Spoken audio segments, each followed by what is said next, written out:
So, hello guys. So, may marang kami dumating guys. Ito po yung marang guys, kung hindi lang ninyo alam. Dito kasi sa Maynila, wala masyado ganito sa probinsya lang. Sa Mindanao lang. Mindanao. Tsaka ito. Galing ito Davao guys. Yun. Parang masira. Hindi ko alam mahinog ba. Hilaw pa.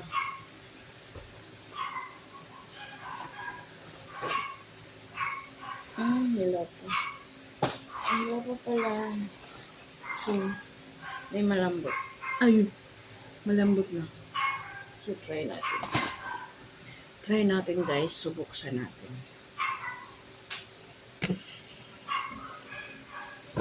So, ito siya guys. Hinog na. Hinog na. Subuksan natin guys. Parang alam niyo kung anong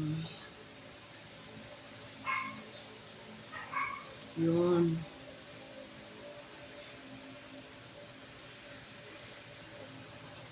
Yun guys. Ito po yung marang. Hindi ko alam anong English ng marang.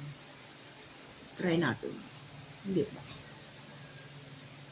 Tagal ko na hindi nakakain itong marang guys. Galing ito sa Davao guys. Parang ito siya guys. Wow! Di ba masarap? So, tikman natin.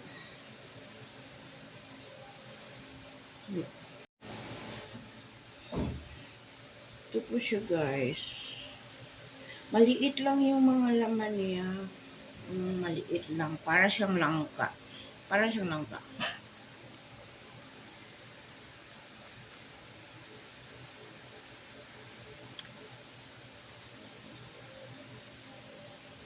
Ang liit yung mga buto niya. Alam mo guys, itong buto, ang kagandahan ito, pwede siya sa ingin mo, pwede din parang mani, isa sa, ganito yung ginagawa namin dati sa Mindanao.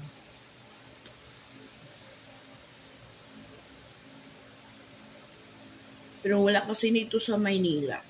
Kasi parang, ayaw kasi kumain ng mga tao dito sa Maynila, ganito, kasi baho daw. Hindi siya baho guys, mabango talaga siya. Di ba? Ang ganda ng hinog. So, kailangan mo siya ubusin guys kasi siya, itim.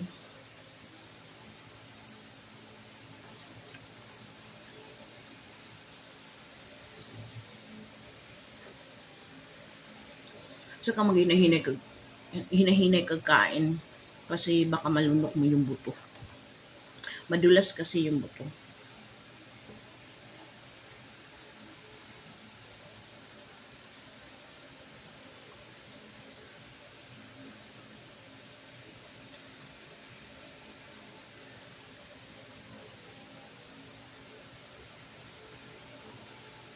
Sarap. Iwan ko bakit wala dito sa Manila itong marang.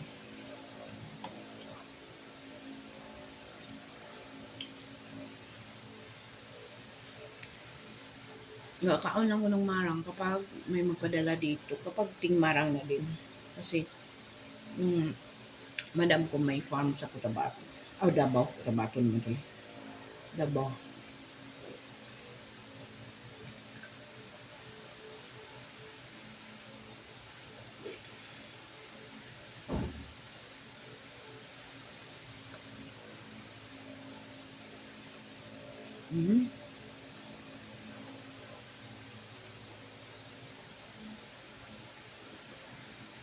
Pag hindi talaga kaam yung mga lunok mo yung buto.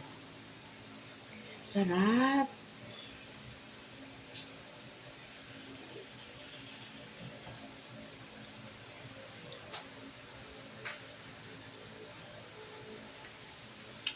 Against the light tayo. Maliwanag kasi ilaw.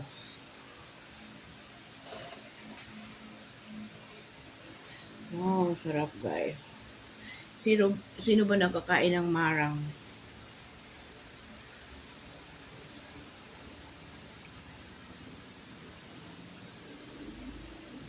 Thank you for watching.